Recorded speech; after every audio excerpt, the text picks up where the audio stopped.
Welcome back to my channel. This is Globanitter. My name is Caroline and I am just back from Boston, and let me tell you, the year is starting really well for me. I've just visited my first yarn shop and it's such a discovery, such a gem. Let me show you. So the yarn shop I'm talking about is called the Unruly Stitch. It's been suggested by a couple of you. Thank you for your suggestion. And I am so happy I made it there. It's not easy because with public transport it would have taken an hour and a half, 2 hours. So I decided to save time and get a lift to get there. You could probably rent a car, but at this time of year there still has some black ice on some of the back roads, so just be careful. So I took a lift, I got there, and oh my god, this shop is something else. So first of all, I was intrigued because one of you said it's owned by a French lady, and when I entered there was French music. I was, oh, I'm in the right place. Pop from the 60s, 70s. I loved it. And so I asked, there were a couple of employees, is the owner here?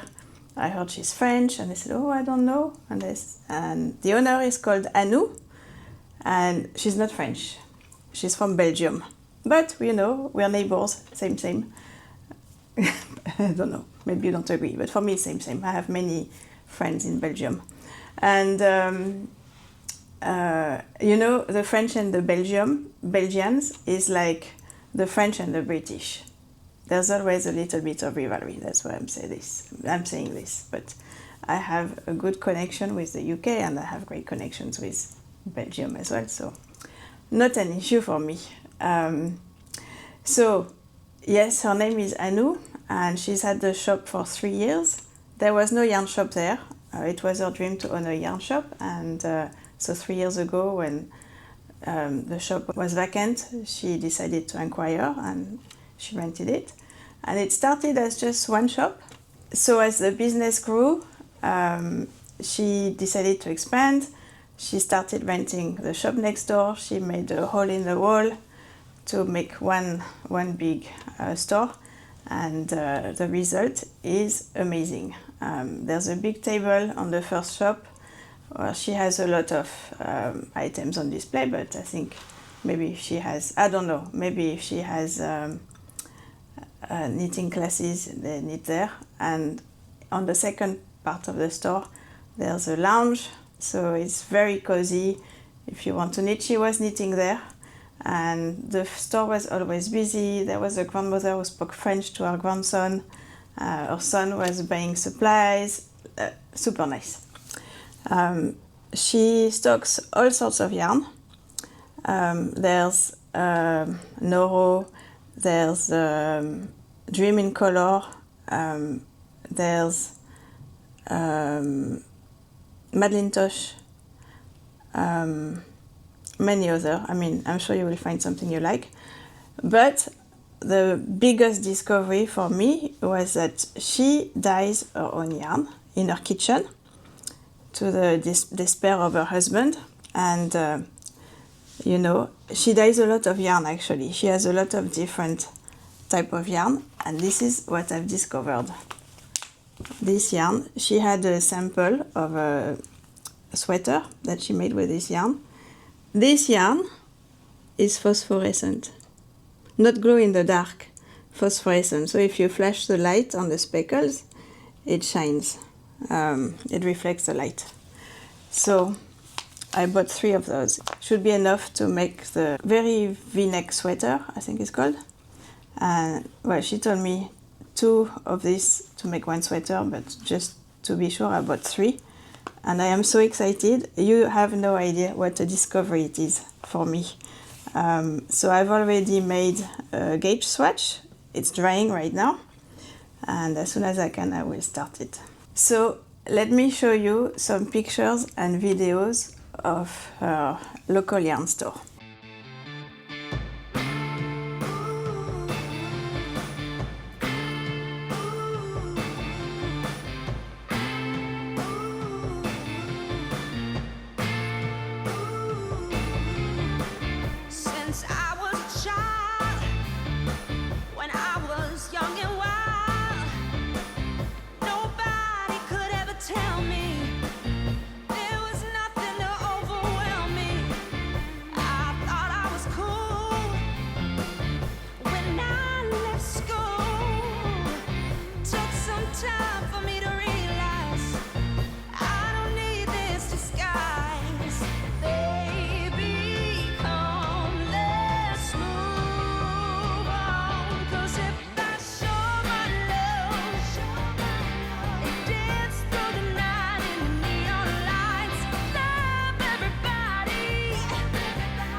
chance, take it easy, let's roll the dice.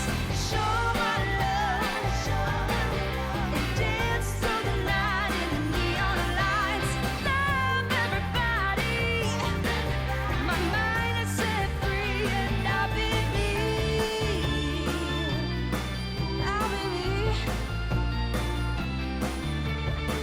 I'll be me.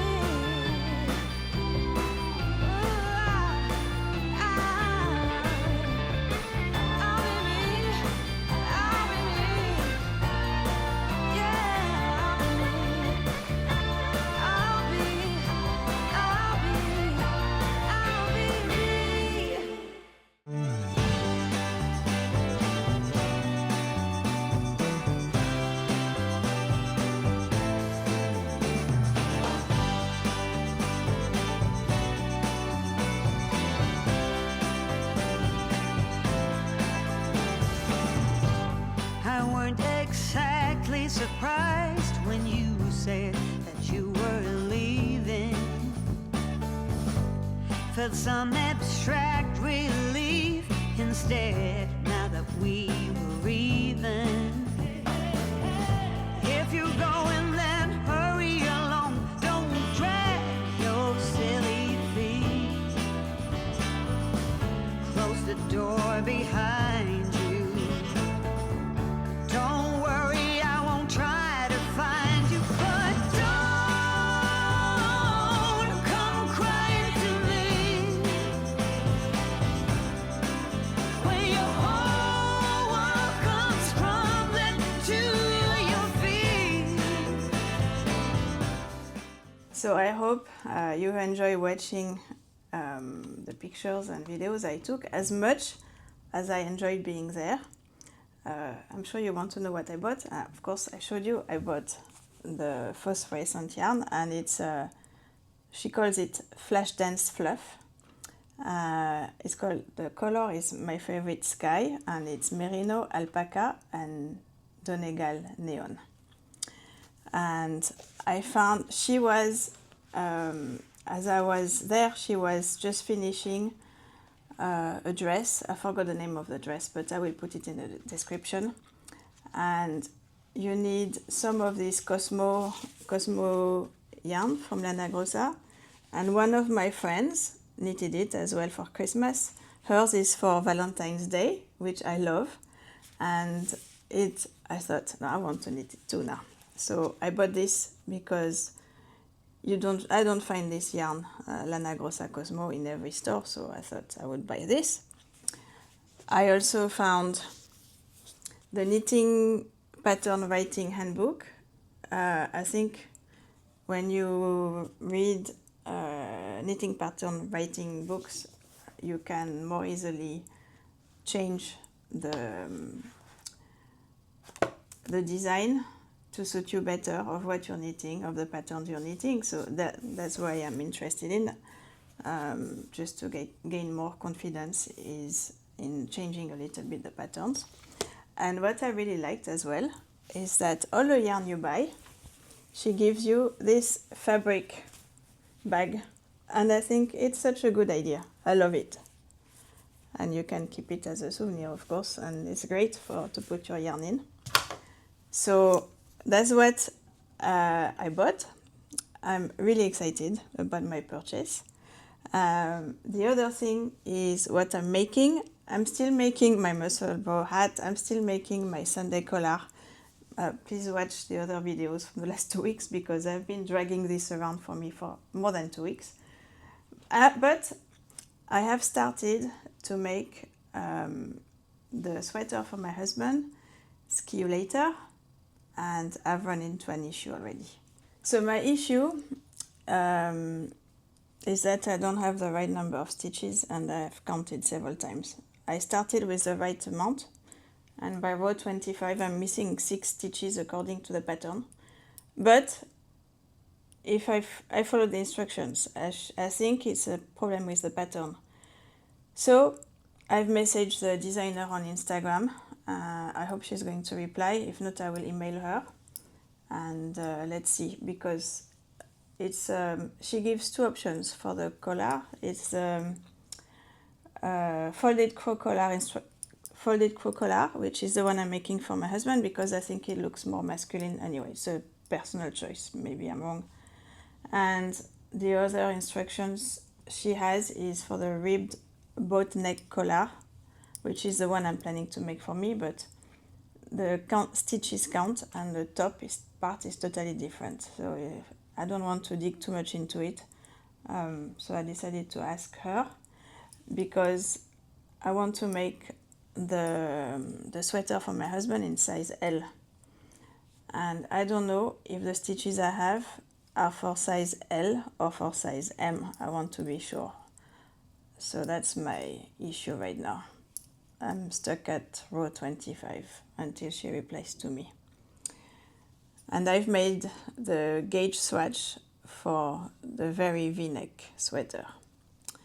So that's what I've been doing this week. So that's me. I'm super happy right now. My year have started so well. I've had nice chatty first officer at work, and the time passes much more faster when you can chat away because we're not allowed to do anything else. I've met really nice people, a fantastic yarn store. So I hope that it's been the same for you. Let me know how your year is going so far. And whatever you want to let me know in the comments. I love reading your comments. I always reply, as you know. So that's it for me. Have a fantastic week as always. And I will see you next week, next Friday. Bisous, bisous. Mwah.